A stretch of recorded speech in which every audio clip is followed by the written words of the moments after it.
testing the sound. Excuse me. That frog, my Thursday night frog.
Hi, everyone.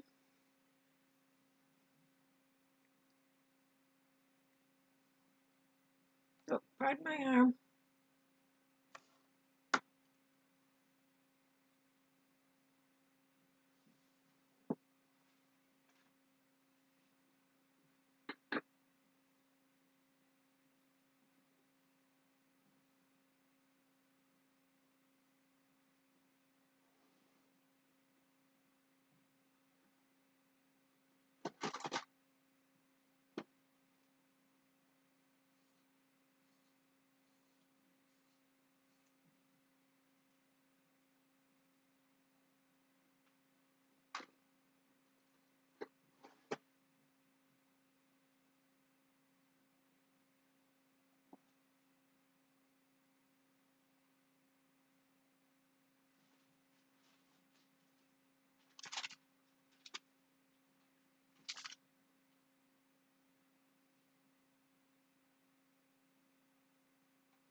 So if you want to do a little practicing, just make yourself a little quilt sandwich. Make sure you iron it. I know mine isn't.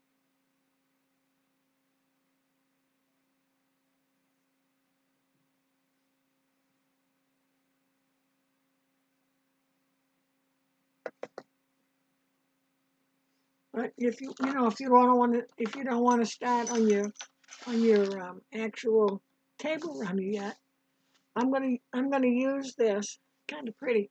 I'm gonna use this just to show you some different feet, and I'm gonna need my marking pen.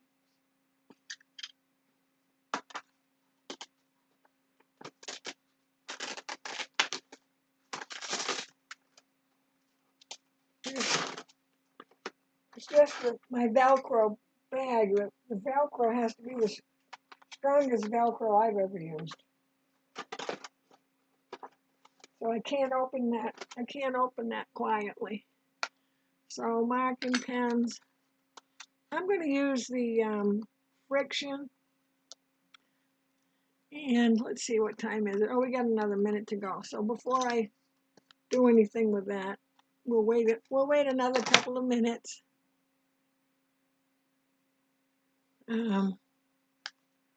So everyone can hear. Oh, okay. That's not a good place to set that. I'll put that over here. And I'm going to get this out of the way.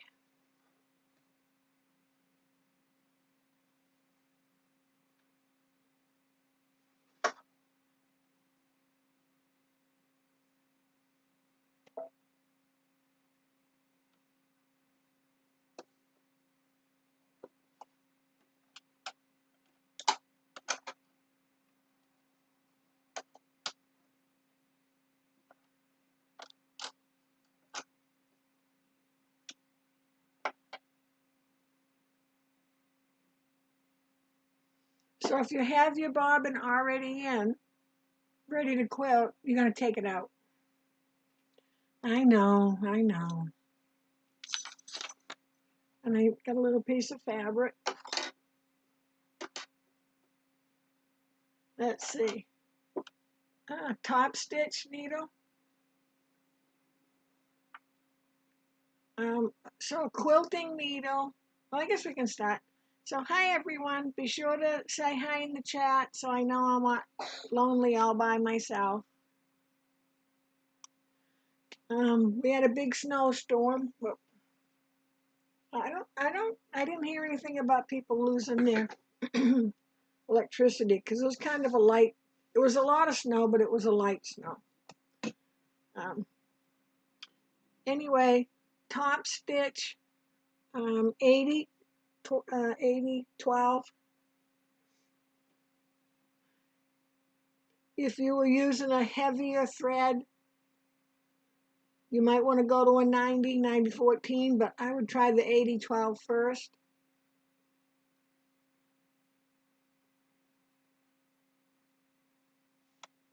Okay, let me put my sound on because I don't have anyone chatting, so. Okay, it's working. Excuse me. So 80-12 top stitch. Some people think that you use a quilting needle, and actually the quilting needle, to my understanding, someone could correct me if I'm wrong, but to my understanding, the quilting needle is for piecing. And I use the, I don't use that, I use the Microtex needle, 7010, for piecing. So I think I've covered all that. And let's see, it's 7:02. So I think we can start. So I was talking about marking with a friction pen. Well, friction pen, or friction, however you want to say it, friction, was invented for college students so that they could write in their books during the school year, and then it erases out with the heat. This isn't really an eraser, it's kind of a hard plasticky rubber thing, and the heat of it erases the ink. So it wasn't made for fabric. So when people, get in touch with friction that their pen isn't working right or something, well, I mean, not if it's not working right, but if it leaves a mark, they didn't make it for fabric. So quilters started using them, and it's okay, except it's a chemical. So when you write on your fabric, and I don't have an iron hooked up, but when you write on your fabric and then you iron on it, the color goes away. Well, the color goes away, but the residue of the chemical is still there. So if I took this out in the cold after I ironed it, it could possibly come right back up on. You could send someone secret messages. So you just want to be careful where you use it. I'm going to use it because this is a table runner. I don't plan on taking it outside. And the other thing is you always want to check your fabric. So go to a corner, write on it, heat it away, and see if anything stays. Because with a batik, batiks are hand dyed and dyed in layers, and these are printed. So for the most part, it will leave that white. It'll leave a white mark.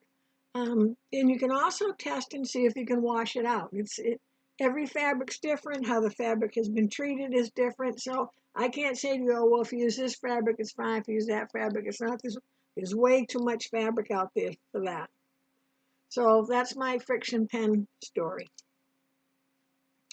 Okay, so when you're quilting, the proper way to quilt is you start in the center of the quilt, and you work your way out, top, bottom, left, right. And when you do that, to me, no matter how much you pin or spray or however you put your quilt down, your layers together, so you have backing, batting, and your top layer. No matter how much you pin it, spray it, however you do, it's gonna, when you start working with it, it's gonna slowly, as you're stitching and the fabric is kind of pushing, the foot is kind of pushing it along, you're gonna get wrinkly. So if you start from the center, the very center, so this is my quilt. If I start from the center, and I will quilt in this direction, and then quilt in this direction, then quilt in this direction, and then this direction. As you do that, you can make sure that you're pushing your fabric out, especially your backing fabric. And you just stop every now and again and look under and make sure everything's going well. If I started over here, for example, so I do my border, and then I do my border. Well, now I've trapped this fabric that may do one of these kind of things. It has nowhere for it to go. You could start at one end in the middle and then go left, right, and work your way down to the other end. But that's a lot of quilt in some cases. You know, if it's a table runner, that's all fine, okay. But I always say, no matter if it's a bigger project or a medium project, if you just do it always the same way, then you don't have to remember, well, how do I do this one and how do I do that one, kind of thing. So when we do stitch in the ditch, which is what I would do first. So let's pretend my fold line, and I think you can see it right there, my fold line. So if that was the seam, my needle would be going into that seam, and it wouldn't show so much on the quilt top. It'll show on the back, but it won't show so much. So if I had a white background, I would use white thread, and I would quilt along. And so if I went and did my stitch in the ditch, and then I did my stitch in the ditch, and let's just say these are 4 blocks, but there's borders and more stuff around it. So if I quilt in the ditch and I quilt in the ditch, and I've quilted all around these blocks in the ditch, now I don't need any pins or anything. I don't need to worry about it because it's secured all the way around. So then if I want to quilt the whole block at once, you know, 12-inch block, I should be able, I would, for the most part, I'm going to be okay because I've anchored that batting and I've anchored that backing fabric so that I can, you know, whip it around and twirl it around, and it's not going to come apart because I've quilted in the ditch all the way around it. So that's what I would do first. I would do some stitch in the ditch if it's possible, and generally most of the time it is. And I would use my walking foot, a straight stitch, and I use a 3.0 stitch length because I like it to look, I'll show you in a minute. I got one here, but it's white on white. So when I do this red, I'll show you. It's a little bit bigger stitch, so it tends to look a little more like quilting instead of just sewing. But that's my personal opinion. So I have my walking foot on, and I have a baby lock, so I have the plug-in walking foot. So it has a little, well, let me just take it off.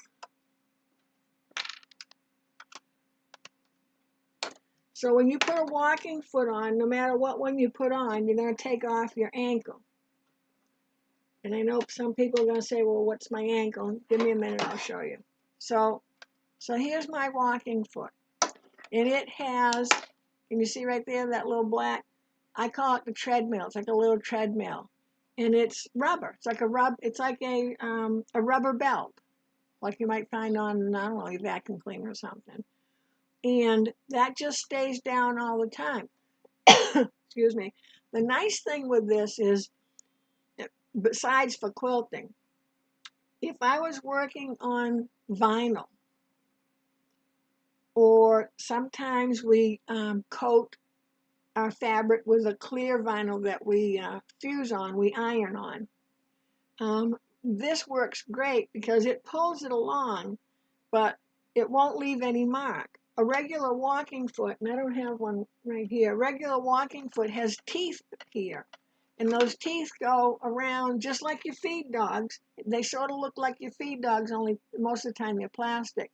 Because as your feed dogs go along, those top teeth go along pulling the fabric. And that's why with a regular walking foot, you have a little arm here that looks kind of like this. And that little arm goes around where your needle bar is. So it's kind of a pain in the neck to put on. So an ankle, here's my regular foot. You know me, my regular J foot, and this part is my ankle. So here's my foot, here's my ankle. And it sounds like, you know, I'm a little teapot. So ankle, now I have a high shank foot, so my ankle is longer, which is going to come into play here in a minute. Whenever I take my ankle off, I make sure there's a foot on it. And that tends to make it so you don't lose it, the ankle. So if you keep a foot on it, then you tend not to lose it. And I'm just going to put that aside.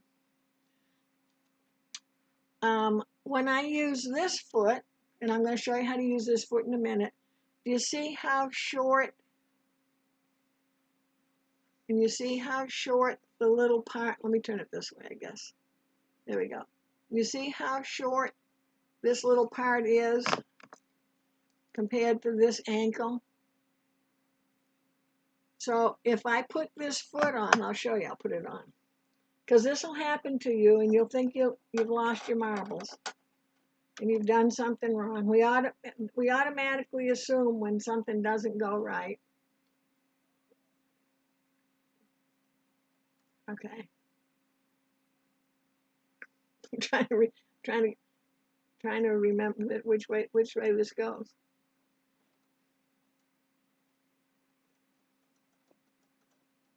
So when I put this foot on, oh, let me switch to the camera, to the other one. Okay, so let me put this up behind this. There we go.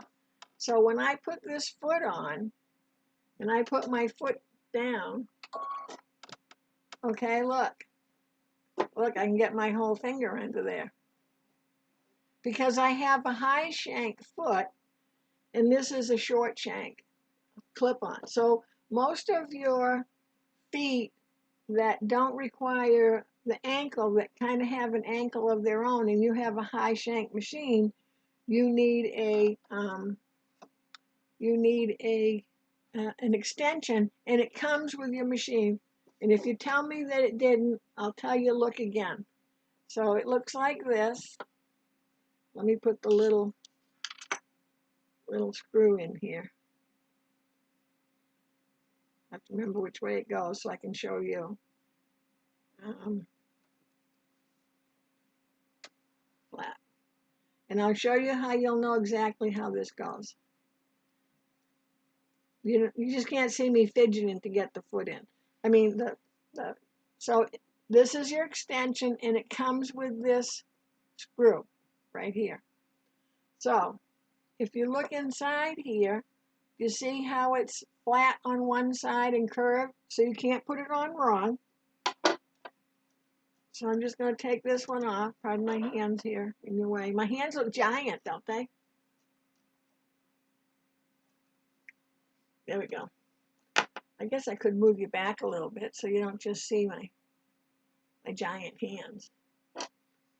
So this screw that you usually undo to put your ankle and foot on stays at the top.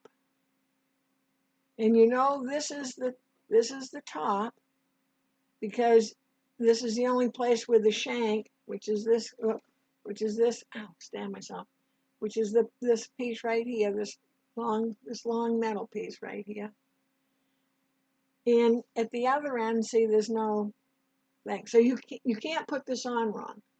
But you do have to take the screw entirely out because it's a hole with no little, see how that's got a little opening? So it is kind of mean that way. And you see, I had to put my, oh, sorry. I had to put my foot up because I couldn't get this underneath if it was down. So I'm going to try to do this without my hand in your way. And so that screw, I'm proud of myself. So that screw goes back in the same exact spot where it always goes. This screw here is attached to this adapter. So there's nowhere else for it to go. So now, when I put this little foot on, and I know I'm trying to do it,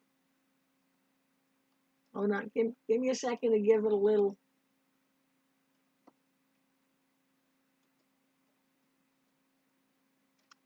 Oh, you have to reach in with my screwdriver for that one because we got like 2 screws right in a row there. Just give me a second. I have to hang on to the foot while I'm.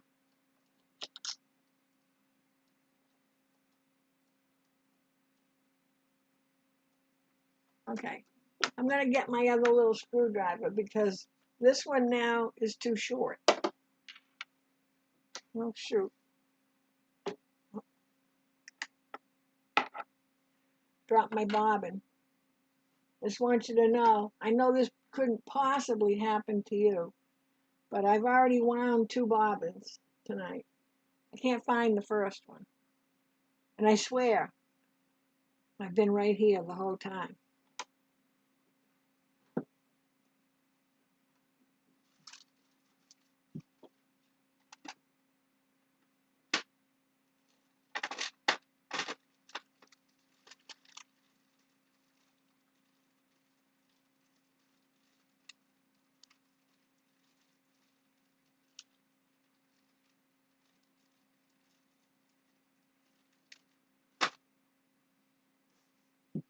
Well, I thought they gave us a little white screwdriver too, but maybe that's in the old days. So now I have this one, and yes, you get some kind of screwdriver, at least one, mostly 2, with your machine.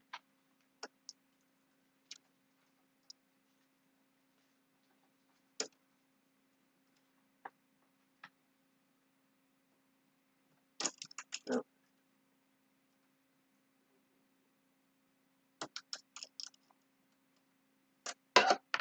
This is called the leather quilting roller foot. And it's kind of dangerous in that there's nothing around your needle, so watch your fingers. But you can almost do free motion with that foot, and I'll show you in a minute. So now watch when I put my foot down. Now see how my foot is down on my fabric. Remember when I did it before, I could put my whole, fingers underneath there?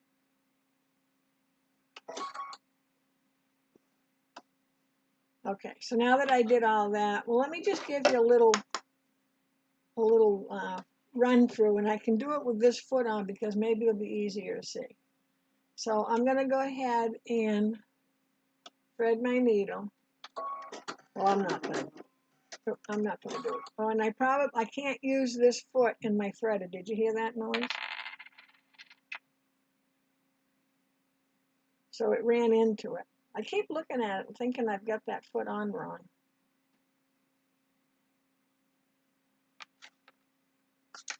Well, we'll find out. So now I do have to thread the needle myself.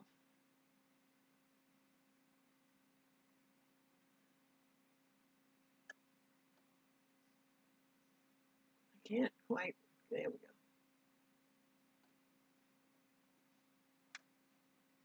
go. Okay, so my needle is threaded. Now my bobbin. Now in the case of my machine and most Baby Locks, Brothers, some of the newer Genomes, we have this little S curve that when we put our bobbin in, we come around this little curve. See this light color gray? We come around here and cut it, and then it takes care of itself. But in this case, we don't want to do that. So we're going to put it in like usual, and I always step on this. We're going to come around, but not quite. I'm moving my focus because it keeps focusing on my hand. Not quite to the cut. So see how I got red thread in? Do you see how I have that left over? Okay. And you'll see why in a minute. So when you're quilting, you generally don't want to have, okay, stop it now with the, you got to give it a place to focus. Okay. So generally when you start sewing, you either tie it, back stitch or whatever, but you're going to end up with a little threadness. I call it threadness. There's a little extra thread stuff going on in the back. Well, we don't want that in the back of our quilt. So we're going to do the old-fashioned, and I'll try to keep my hand out of the way. So I'm just holding this thread, and I'm holding it not tight, because it needs a little thread to bring the bottom thread up. And that's all we're doing, like old school. We're bringing our bobbin thread up through the fabric. So I'm going to just use my needle down and then needle up. I'm going to get my foot out of the way. And then you know how we just, stop unfocusing on us here. I'm just going to pull that thread up. And what I'm doing is, let me move the, we'll go over there, try that. Oh yeah, I have it focusing over here now. But what I did was, let me get my,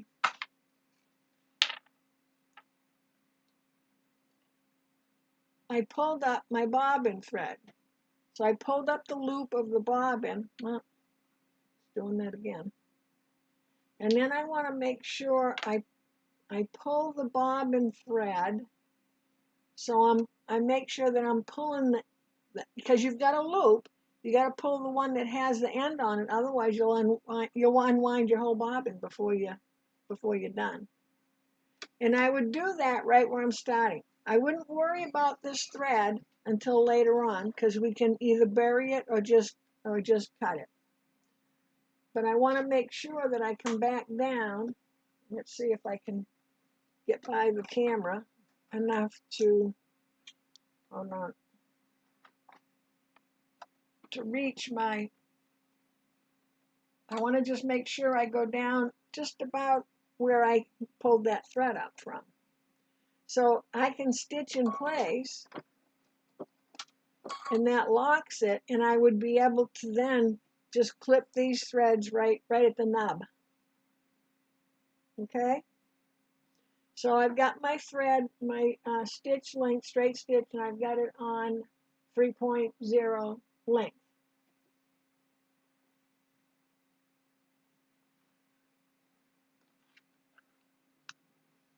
Okay, I'm gonna just check I want to check my YouTube settings, because nobody's come in the chat, and that's kind of odd. So let me just bear with me a minute. I didn't do anything. No, it's okay. It's public. Okay, we're good. We don't have any chatters tonight, I guess. Okay, so I don't care about this for now. I'm just going to leave it over there and trim it up later. I'm going to try to do this without my hands too much in the way. So when I'm quilting, I want to make sure that I keep this nice and flat. My underneath is not all wrinkled up. And my pedal's beyond my reach. Oh, sorry, I hit the camera trying to move the pedal. I tried to get as close as I could. All right, so I'm gonna do this one-handed, but you would have both hands here, kind of making sure that fabric stays flat. And I've got to get over. I forgot. We're gonna pretend that the fold going this way is my stitch in the ditch, and I want to stitch right in the seam on my quilt. And so I would just go right along. Now, for that, I would have my walking foot on. I'm going to change to that, but I thought since I was showing you the extension, I'm going to just give you a little show of this, of how this roller foot works. So I can roll, I can turn all around, and I've got my feet dogs are down. Now, like I said, normally I'd have my hands here, so So see how I go around and there's no puckering? Now watch when I don't hold it. Well, wait a minute, let me get back on the, I came off the batting. Let me move around here. But see, can you see? See this little wave of little pucker of stitching? That's because I'm not right here taking care of it.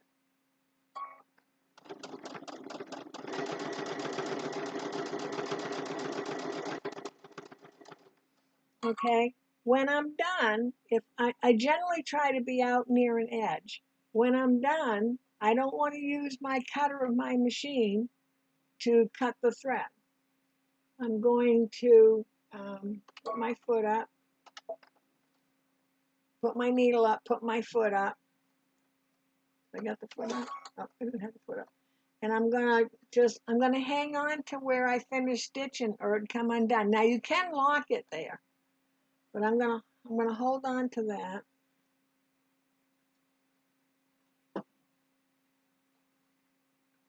And I'm gonna cut my threads. And I ended right here. So I'm gonna just pull on this a little bit. And you can see the loop of my bobbin thread came up. See if I can get a little better there. There we go.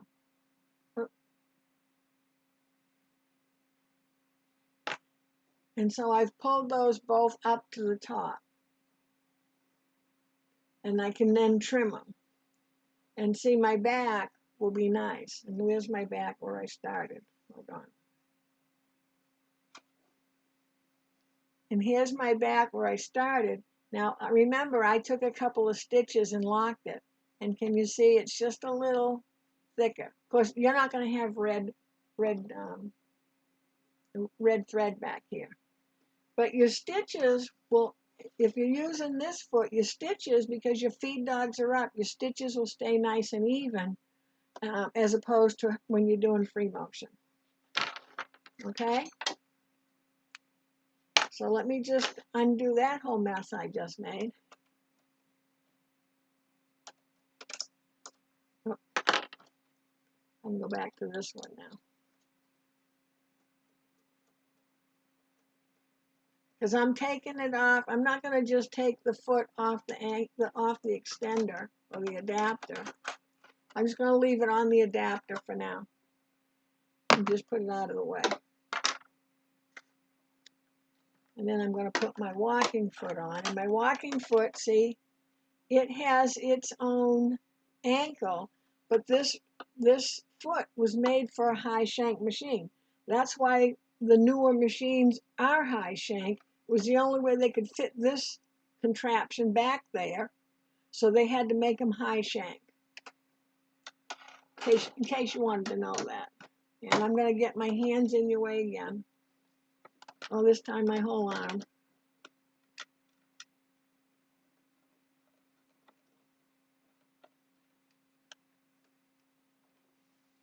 And I'm not going to trust that my tightening it is going to be enough with my fingers. So I always tighten a little bit more, just a little bit more with my screwdrivers.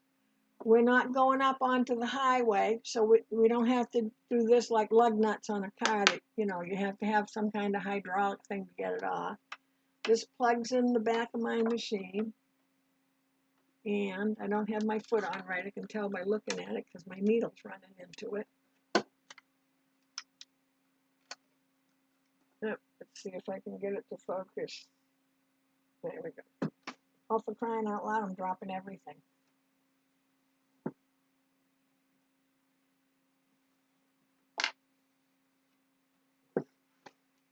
I forget I had a soft tissue damage injury to my hand, and it doesn't close all the way. And even though it's been a long time, me and my brain don't keep up. So sometimes I think I'm holding on to something tight, and I'm really not. And boy, you see how much more I'm running this screwdriver, so you know that I didn't even have it close to right. And it was tilted. I could tell it was tilted. And now let's plug it in. There's a plug on the back of the machine. It can only go in one way, so you can't get that wrong. And whenever I put my walking foot on, even if it's on my other machine and it's the manual walking foot, I do the same thing. I'm going to turn my wheel a few times just to make sure I'm not hitting anything with my needle. And now I'll show you the length of my stitch.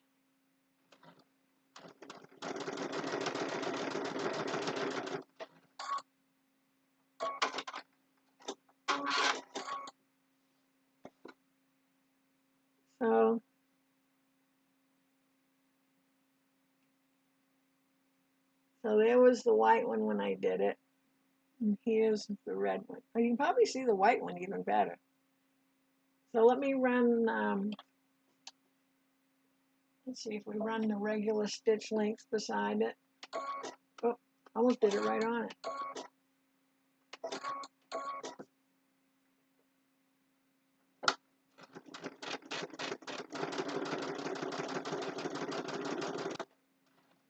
And you can try it on your machine and see which one you like better. So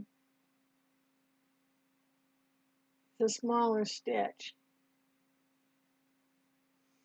Okay. The other thing is let's say I was using white thread in the bobbin and red thread in the top, or vice versa. I'm trying to think of which way it'll show better.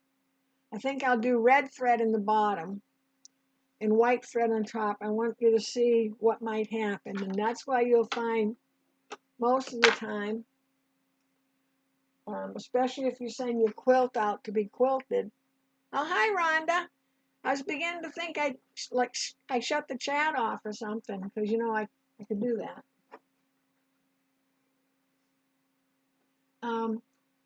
When you have your quilt quilted with a long arm person, depending on the long armor, they will change the thread colors in the back depending on what thread color they're using on the front. And let's see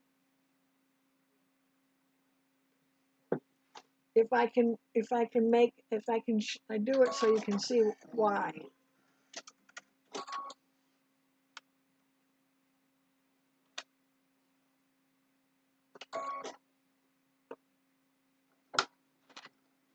So I've got red thread in the bobbin and white thread on top.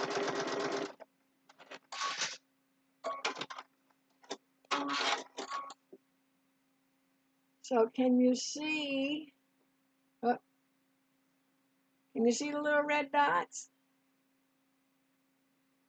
Because your bobbin and your top thread meet in the fabric, so to speak. So you can barely see it. But you can see how okay, so if you look here, oh, wait a minute.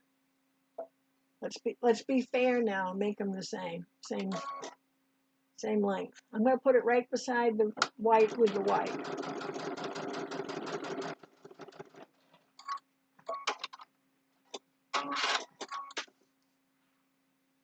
Okay, there you go. So the one on the right is white thread, white bobbin. Well, white top thread, white bobbin, they're both thread. And then the one to the left, the white one to the left, has red bobbin thread, so you can see the little dots along the way. On the back, it doesn't really show so much, though I can see. Can you see right there? Those little tiny white, little tiny lines look like dots. Can you see them? If I get too close, you can't see. There we go. Can you see those? Like, there's one right there. So that's why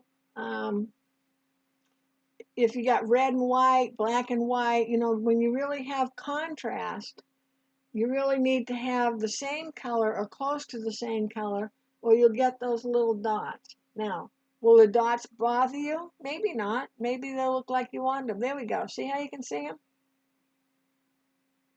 Now see, this one was the smaller stitch. Oh, this one's the smaller stitch. That's the 2.5. It's actually kind of cute. Nobody will know that like that was a mistake. They'll think that you know some real secret thing to do in making those little tiny, we'll call them accent dots. Okay, so let me see, we covered that. So we covered the foot. Let me switch us back over. I think it's me and you, Rhonda. Okay, so, oh, wrong camera. So this little wheel guy is the leather quilting roller foot. And it's the leather one because it's actually made to have very little contact with whatever you're sewing so it doesn't drag. And it's a wheel that spins around. The bad part is your needle's right out there in the open saying to you, come bring me your finger, come bring me your finger.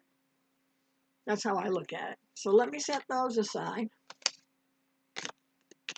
Okay, so the next thing I want to show you is with the motorized, I call it motorized, walking foot. Let me switch back now that I did that. This is the foot.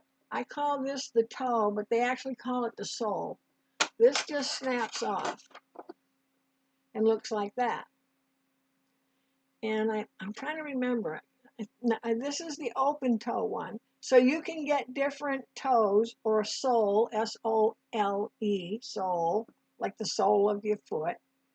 Seems like it's a toe to me, but so I think this is the one that comes with it. This is an open toe, and it just means it's clear in here so you can see. They make a stitch in the ditch one, which has a guide that'll run right along in your seam, keep you on the straight and narrow. And they also make a 1/4 inch one. So if you, it's a 1/4 inch guide on the side. So if you're using this to put on your binding and you want a 1/4 inch seam, you could use that. So I'll use the open toe. Pardon my. So it clips on. You know how your foot clips on in the middle here. Well, this is the same idea, except it's got a little clip there. Let's see if I put there. You see that little pin? A little pin there, and then there's a little pin. Oh, crying out loud! And a little pin there, and that's what holds it on. There's one on each side. Okay. So let me set that out of the way. And I'm going to change back to red thread. So you notice that I cut my thread at the top and I always pull it through. Never pull back on your thread. I'm going to switch us up back to this one so I'm not quite so much in your way there.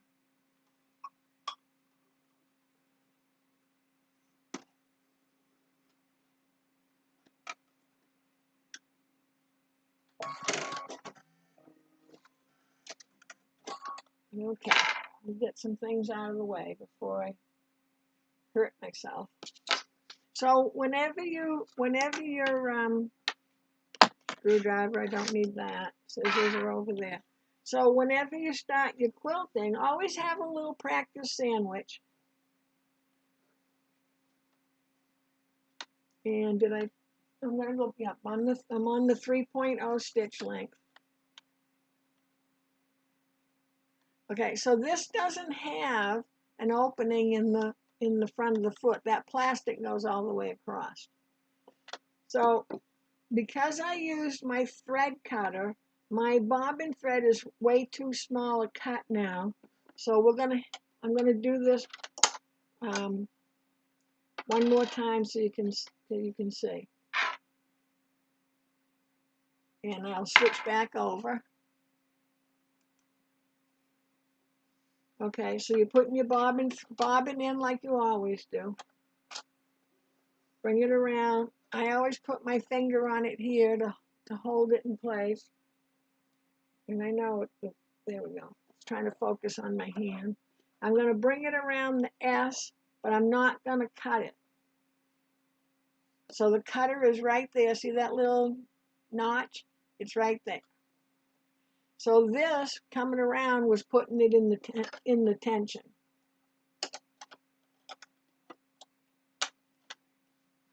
And I'm going to do it one more time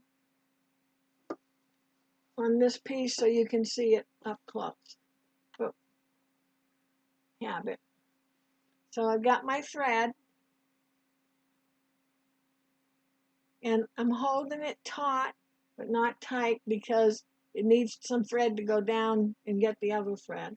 I'm going to use my, let me back up so you can see. Oh, sorry. Oh, you can't see. So right up above here is my needle up down. So I'm going to do, oh. Good thing it wasn't a dog leash. My dog would be gone. And then I'm going to lift this up, and I'm pulling this, the thread I'm hanging on to, I'm pulling it straight up.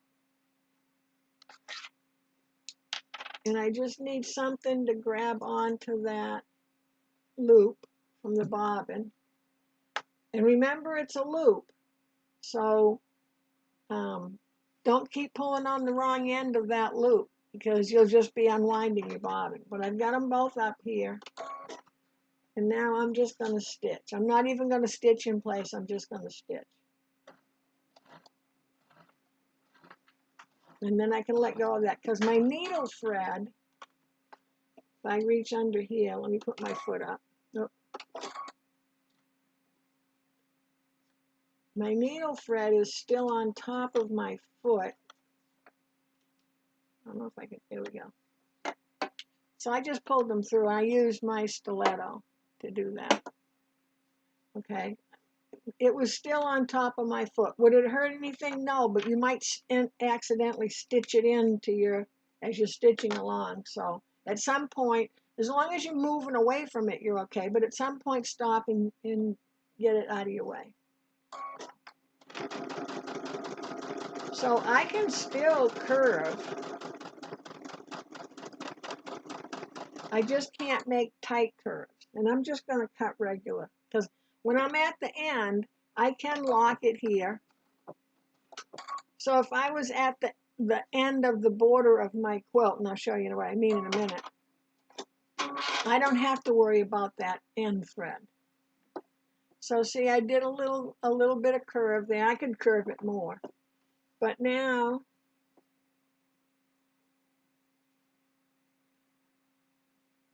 oh, this is I was looking at it, and these are from the other time. So this time I worked on the other side. I worked on the wrong side.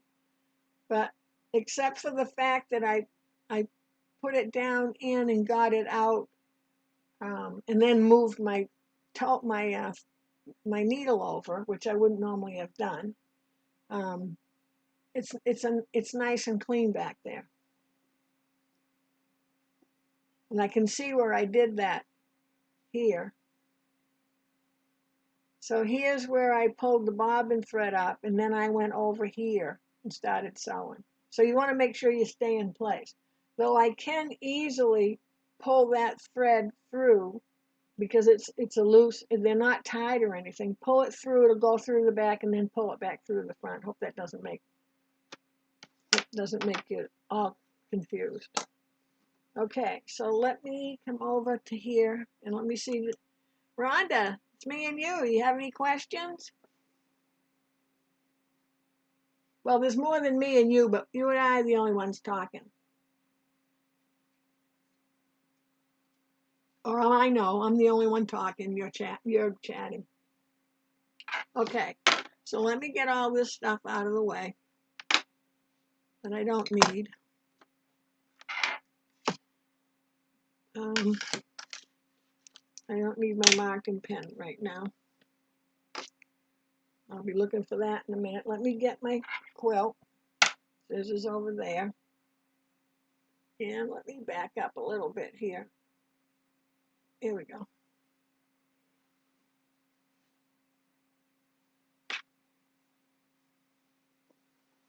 So I've pinned this, and normally you use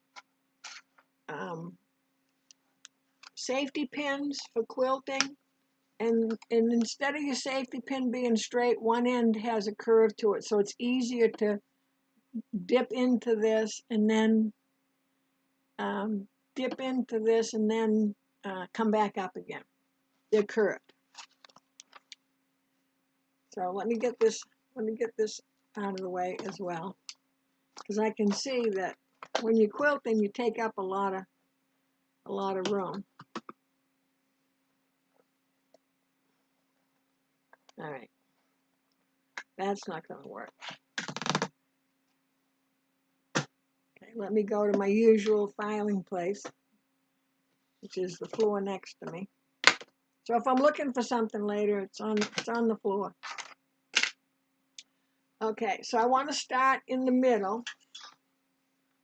So I've rolled up some on this end, and they make a bigger clip. They're green ones, and they're probably about this long, and those will work better. So I just wanted to keep the roll from unrolling.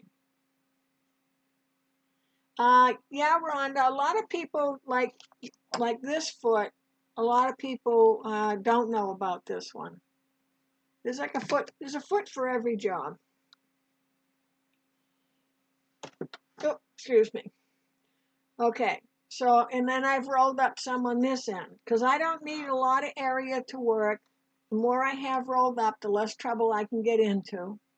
I want it rolled up and on the table. Remember, we've talked about this before. So this side over here is up on the machine. And a lot of you have your extension table that comes out. So this would be sitting up like this, and that's even better. So you don't want it dragging on the floor. If you don't have anything back here, and you can put your ironing board back there, or your ironing board over here, whatever you have that can help you support this, because otherwise, every time your foot goes up, this is going to go wherever the weight's going. You know how that is. So I'm using red thread. So normally I would use white, and I'm going to stitch in the ditch. And if you look at your quilt top, your tabletop, when you feel the seam, let me switch back over. When you feel this seam, one side will have a bump to it, and the other side will like go downhill. And that's because the seam allowance is under there. So wherever the seam allowance is, it's going to bump up a little bit. And that's why it makes it easy for the stitch in the ditch foot. Let me see if I have my regular one handy.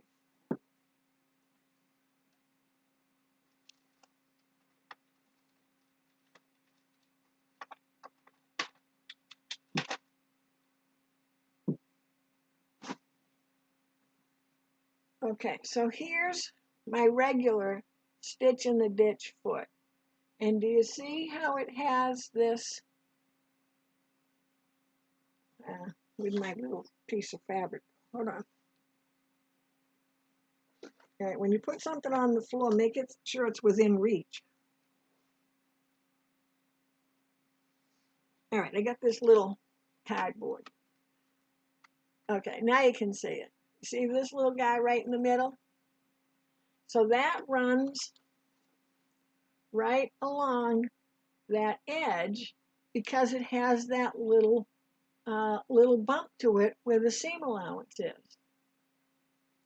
That makes sense? Here, let me see if I can.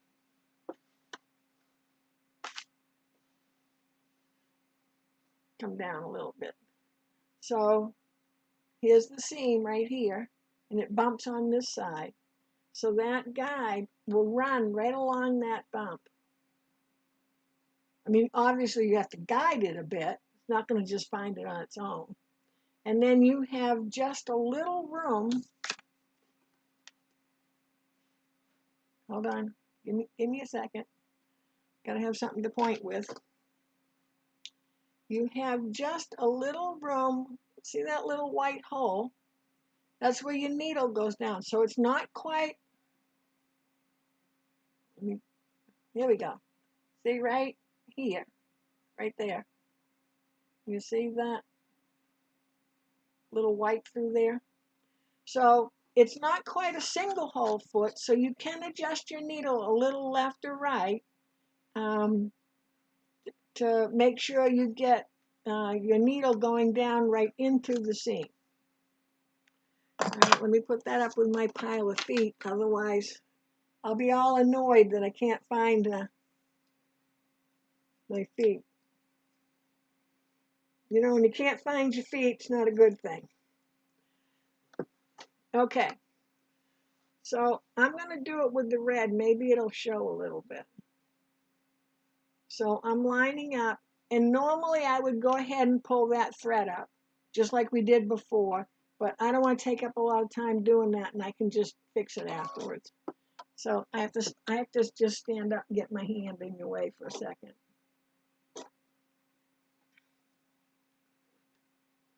Okay. Oh, sorry. Let me see if I can get in closer that helps you a little bit. So I'm running right along this seam right here. You see it right there? So you're not going to notice my red thread so much here, maybe, but you'll probably notice it here. But I'm going to use it anyways, and I'm going to try to do this. So remember, we're smoothing this out. So I'm going to try to keep, normally my hands would be right here. So you see how close this one is, about 2 inches from this side of the foot. This hand would be the same, and then my thumbs are doing it. You know, they can't. My thumbs can't just be hanging out doing nothing, so they have to do something too. And I'm going to try to stitch. Now I'm back about a foot from my, and I usually sew with my nose, so to speak.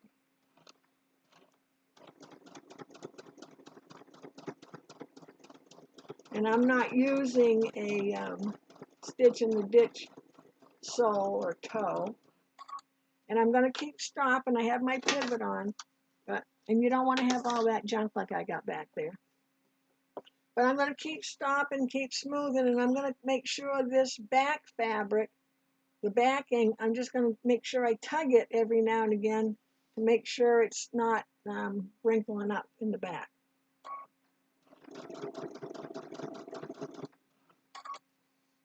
Okay, now I would normally turn and maybe go down this side, but I'm going to stop right there. And I am going to lock it because I'm all right with how it looks. Oh, sorry. Boy, that looked like a wrinkly hand, didn't it? Okay, so let's see how it looks. Okay, so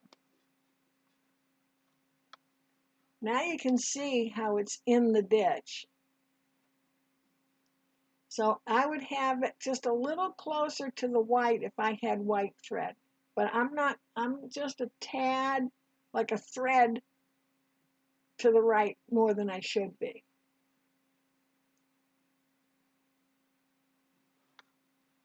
But see, along where the red is, oh, stabbing myself with pins. And you see along the red, nothing shows at all. I did do a little bit better job, but okay. So it shouldn't show at all. And again, I wouldn't be using red thread. So let me go across to the other side. And you'll just pardon my hands and so forth for the moment. Okay. And let's make this concentrate up there.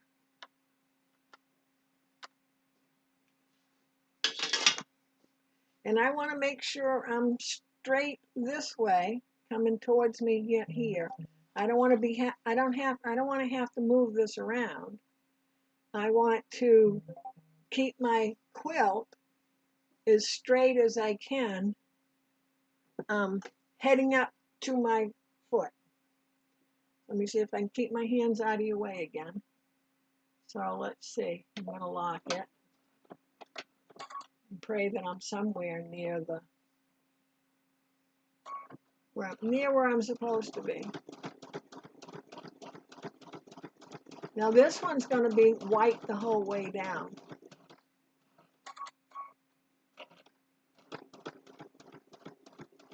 Oh, it's my hand to my, and I'm going to get rid of that pin. And normally I would use pins, you know, safety pins, quilting safety pins, not a regular pin. With moving everything around to fit the tree and for Caspian, I have no clue where anything is. I started out moving everything so neatly, and then I got halfway through and it went, yeah, whatever. And I'm locking it. Okay, so, oh, boy, now see, for me, let's see if you can see. I'll probably have to take this one out. Though I may leave it, looks kind of nice. So I'm up on the, can you see? I'm up on the fabric, not in the ditch. So for me, in my eye, I either have to move my needle over to the left one, I call it one little thing on where your needle moves left and right. Because apparently I tend to be more right. I tend to be more like this one.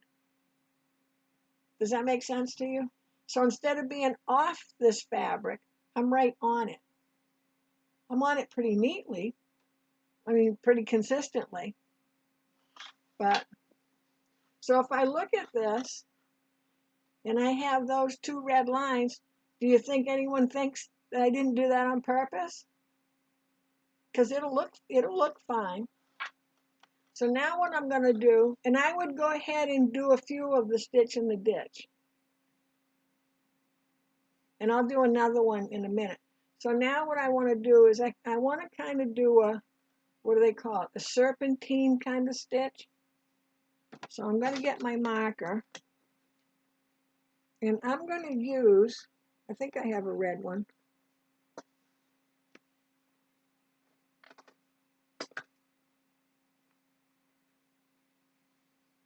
So it takes me a minute, it went under my tripod. So I have a red one, and I'm going to use that. Now, this may matter, it may not, but in my little pea brain, I'm going to use the red one. So when I stitch over it, should any of the red stay, it'll be red like my thread. So let's come over to the workspace. Okay, so you can see it right there. So see how it doesn't show so much on this side, but see it, you can't miss it on this side. And if I consistently do that, then everybody will think I did it on purpose. Because it doesn't look bad.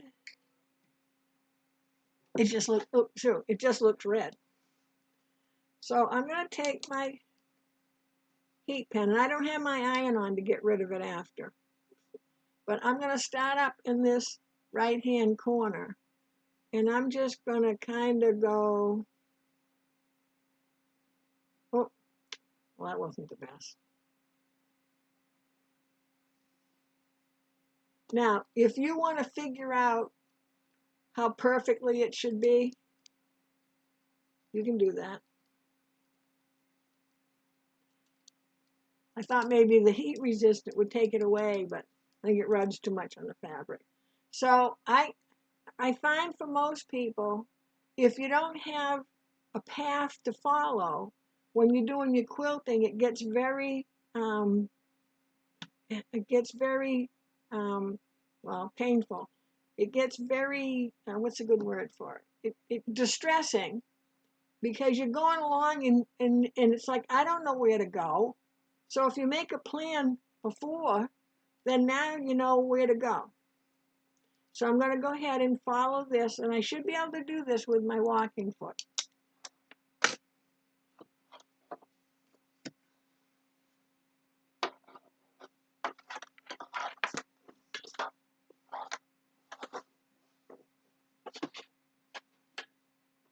So, hold on, I'm on the camera wires. There we go.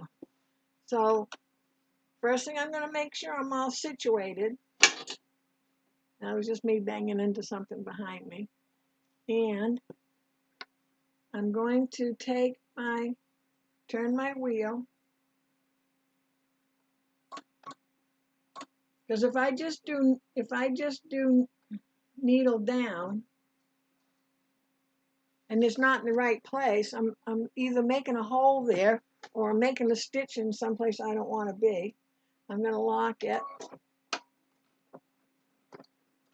And let's see if I come in with this camera. Hold on. I want to turn the wrong knob here.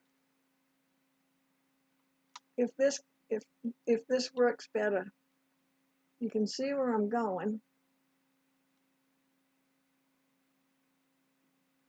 Let's see how that works. If you can see that better than, because then my hands are down here and you can see exactly where I'm going. I'm going to move the other camera out of the way of my leg here. Okay, so you can see I'm going to be going along here. And don't forget, this is going to heat erase, or if it's chalk, it's going to brush off, or it's a water marker, it's going to, go off when it's washed, or an air marker, it'll go off after a couple days. So if you want exactly right, it's okay. And I don't want to go all the way to the edge. So I'm just a little ways, you can see I'm just a little ways away from the edge. This looks like I went all the way to the edge, but I really didn't. Here we go. See, there's more room there. Okay, so, and I'm going to make sure I stop every so often. I'm not in a race. And I'm going to show you how much I'm off my mark. So I'm going to turn more. So if I stop and turn and do a stitch and stop and turn and do a stitch and stop. Oh. Just had to move something behind me. You're going to laugh when you see how far off I am from where I'm supposed to be. But I just want some kind of I'm going to go way off on this one. I just want some kind of guidance. And I wasn't, I was looking to make sure it was on the camera all right. So this one's going to be a little odd, but that's okay. I'm going to leave it. So I'm going to lock it. Because it's a table runner. Okay. Wait till you see it. Hold on. I know I'm having a laugh all by myself. Oh, let me back up. I was trying to switch to the other camera. There we go. Back up. No, that's not helpful, is it? All right, hold on. See, when I adjust for one thing, there we go.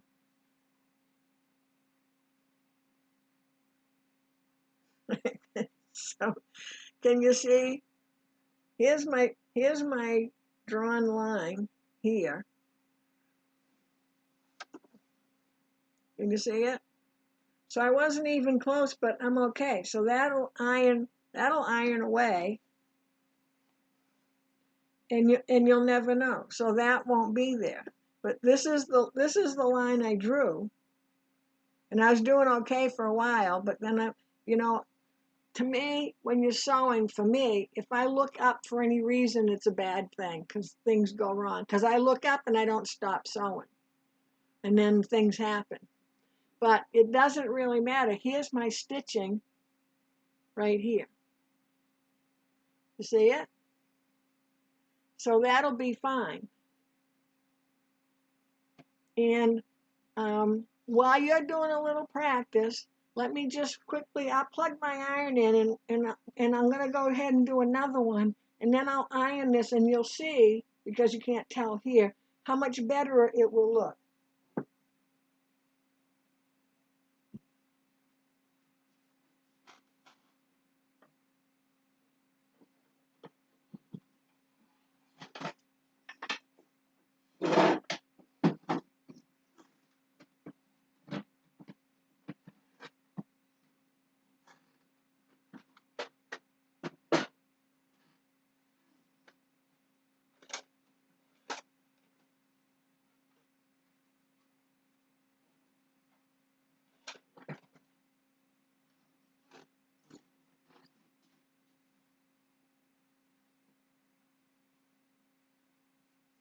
Okay, did you try it out a little bit? Because, you know, when I plug my iron in, that means I have to get it out, get the table out, you know, that kind of stuff.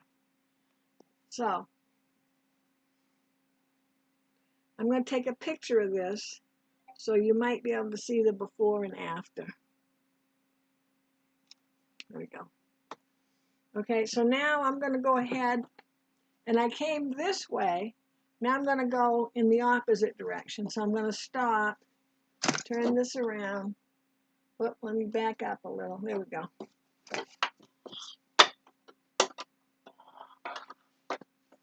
And where am I? I'm right here. So here's what I just did. So now I'm going to come across here. And once I've committed myself to this red thread, so I'm going to stay on the red thread. And I thought there was no point in me doing it with white thread because showing you something you can't see isn't helpful in this particular case. So I'm going to go ahead and sink my needle. And then I'll show you the back, what it looks like when you lock the stitches instead of bringing it up like I showed you earlier, just so you can see each way. Because, you know, on table running, you may not care. So I'm coming straight down again on that seam.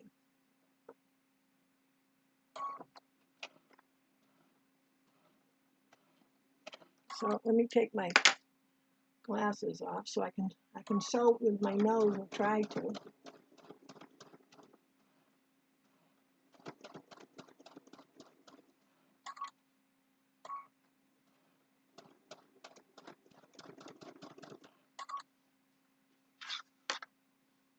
And can you see how this wants to come in like that? So I've got to keep this apart so I can make sure everything stitches flat.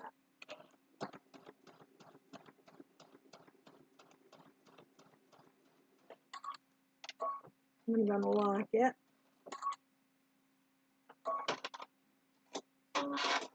And now this time, instead of going over and coming down, because I've locked this fabric in batting and the back fabric all in place, I'm going to turn it around and see if I do any better, because now, you see with that red thread, boy, it shows. But now I'm going down the seam with the seam allowance on my left the same as it was on the coming down the other way. I'm going to move that pin.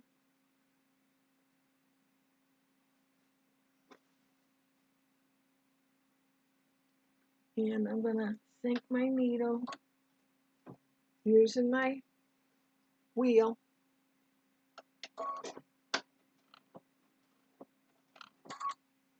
Okay. I think I did worse with my glasses off.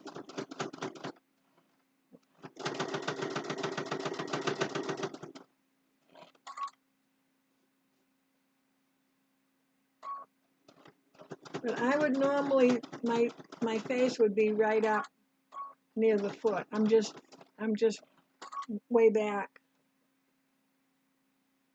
Sounds like a good reason as any for not being perfect.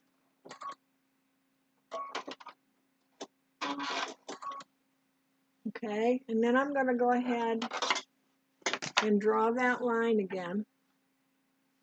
And you know, this is going to be a case of You either draw every line exactly the same, or you don't draw any of them exactly the same. Because you don't want to draw, 5 of them exactly the same and then one isn't. But I am going to start, let's see, I'm going to start from this side.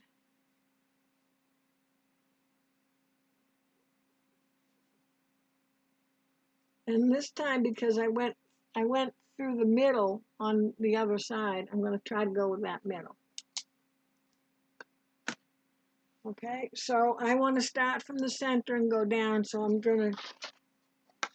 just going to turn this. And you notice I put the quilt in where it's flat, not where these big pieces are, and then I turn it to how I need it. Or I could have brought it in from that side.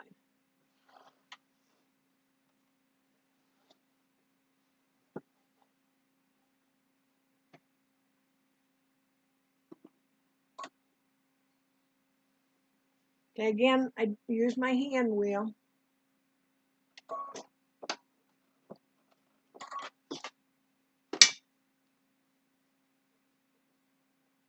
And let's see if I can follow my line a little bit better.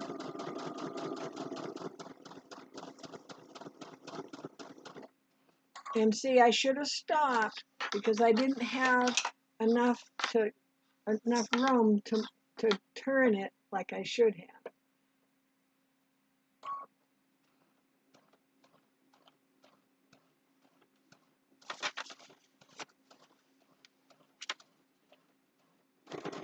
Oop, that's a little too fast. So I'm going to stop and adjust.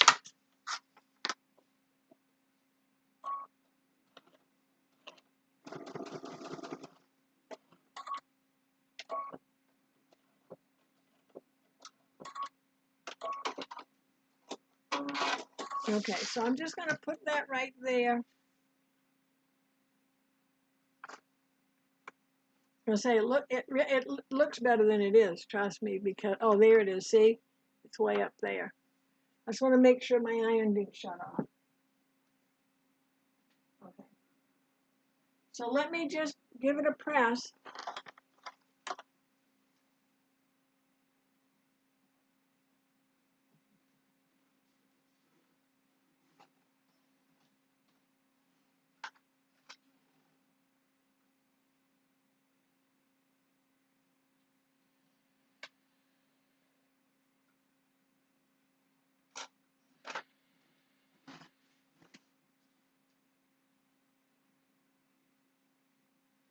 And bring it back over.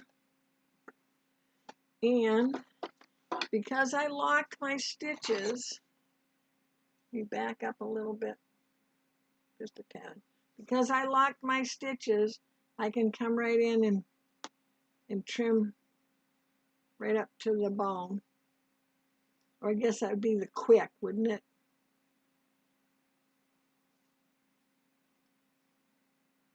Okay. So it's not the prettiest thing I've ever seen, but there we are. Let me bring it in a little closer. And now, because I ironed away the marks that weren't even close to where I was supposed to be, now you can't tell. And if I just do them all as just different squiggly lines, then it'll be fine. So can you see? So you can see the red. So normally I would probably use white. And I would maybe even do this in the white, because a lot of times I don't want the quilting to show as much as the blocks are. So if I had done this in white, you wouldn't even see those side ones. And you don't see them that much. Oh, there we go. Now you can see them. And you're just looking at 2, and everything else is plain. Once I do them all, they won't pop out. But see how you're just seeing this really now. You're not seeing the red lines. But in person, the red lines are there, and they're pretty straight, and they look fine. So let's look at the back. And this is why I picked the red. Let's see. So in looking at it, now I did this stitching. Let's see. I'll bring it up closer. So you're not going to see it so much here. It's right here. Do you see that? The lines? So if I had used white back here, well, then the white would really show. But I used the red because it's going to blend in. And here's the other part here. And somehow I've got a fold in my backing fabric. So because I've stitched here but not gone here yet, because with every little section I do, I'm going to turn it over to the back and look. So I would take this over to the iron, get that fold pressed out. I'm not quite sure how I did that. I might have just done it now. I don't know. I don't think so. But anyways, you can see it. See that ridge? It's like a little fold. It's not quite a fold, but it's a crease. I guess it's a little crease there. Okay? When you're not using your, so let's do this first. So, and you see, so when you're concerned with how your quilting is going to look on the back, you always want a busy fabric. Don't ever pick a plain fabric. Holy moly.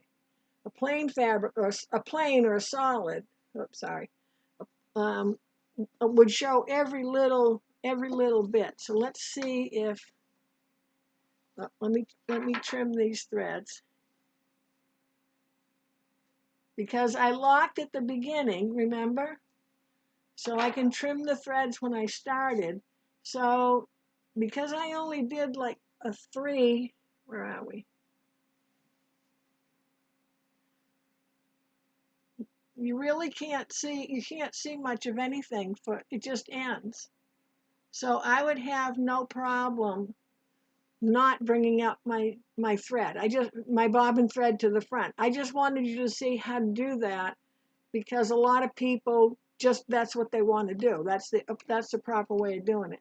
And here's my line here, and it ends, there's a little thread there, but it ends right there, and there's no big glob there because I didn't do 3 forward, 3 back. I stitched in place 3 times, 1, 2, 3.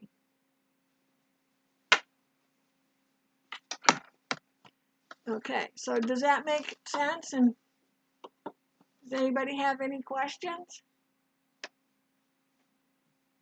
In the case of this particular project, I probably wouldn't do anything in here. Now I use warm and natural batting, so I don't have to stitch that close. So my hand distance is as close as I need to be, and my hand distance is about the size of the block. So I'm going to go here, and I'm going to go here, and I'm going to go here, all the sashing around. Then when it comes to the border, I will probably, well, I don't know. Now that I did this red, I'm committed to red, I guess. But this border, I'm not going to start at one end and go the other down. I'm going to start in the middle and go to that end, and then come back to the middle and go to the other end. But I would do it the same. I'm going to do it the same as I did this sashing, so it all looks the same. And I would do a stitch in the ditch between these 2 borders. And I don't have to quilt on that if I don't want to. And I don't really have to quilt on this if I don't want to, because it's not that distance. I've got to do, if I do a stitch in the ditch, that's all I need to do. But I could take this same kind of pattern and I could go down, but if I'm going to do it here, on this one, I might go, so let me see if I can do a pencil that will show. because you don't want to have everything, you know, samey, matchy, matchy. Let's see what show. So I'm going to come in a little closer. Let me come up here. Hold on.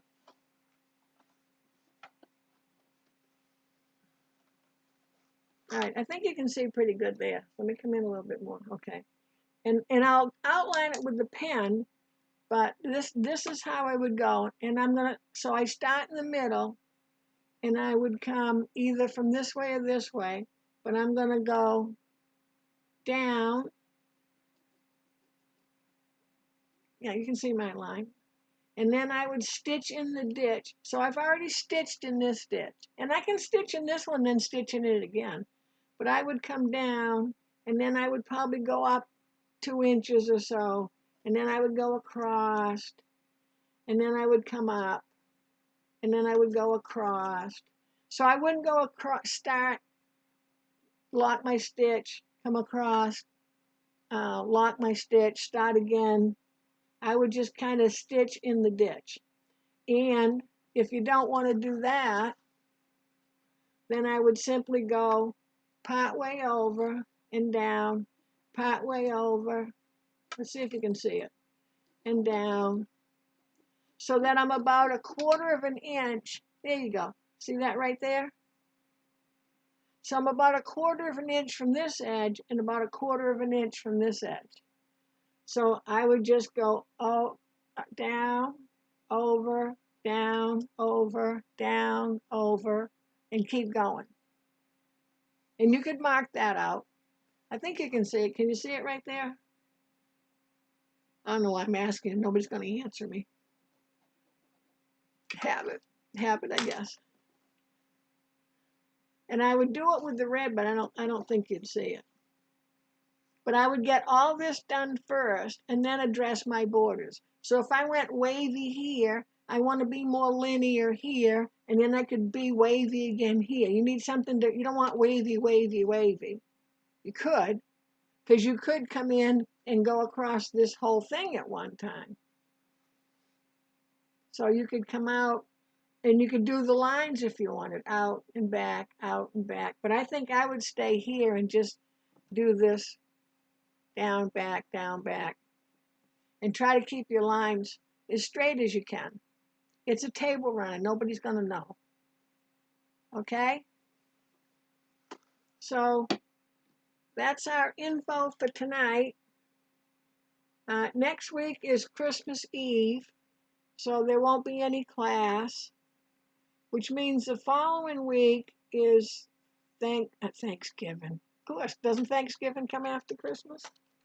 Is New Year's Eve, and I'm not sure. I may do a class, I may not, but I will put something up in between time.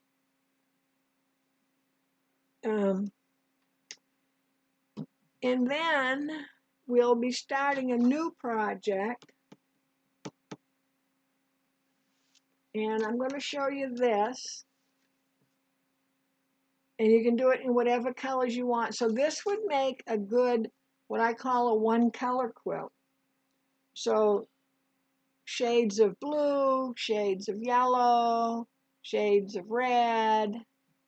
So if you want to do, if you wanted to try, that's a 1 or 2-color quilt. It's a 1-color quilt, and the other color being the white. Oh, Rhonda, you said yes. Is that, when I'm doing this, there's about a 2-minute delay between when I might say something. Oh, are we frozen? Oh no, that's just me. Okay, sorry about that. I was looking at the YouTube behind me. Okay, so using our Gemini, if you don't have the Gemini, you can use your Accuquilt cutter, and if you don't have either one of those, this is all half square triangles and squares. 2 inch, so they're going to be cut 2 1/2. But we're going to work on this slowly. This is a 12-inch block. And I was going to show you a picture, but then I didn't want you to be discouraged. And I will get the yardage done and everything. I just thought about this today. And then I got a little, can you see the little vine going around? So we're going to applique the vine on if you want to, and then you can add flowers to it, just to break it up or not. It's a table runner, and it's 55 by 25 as it is right here.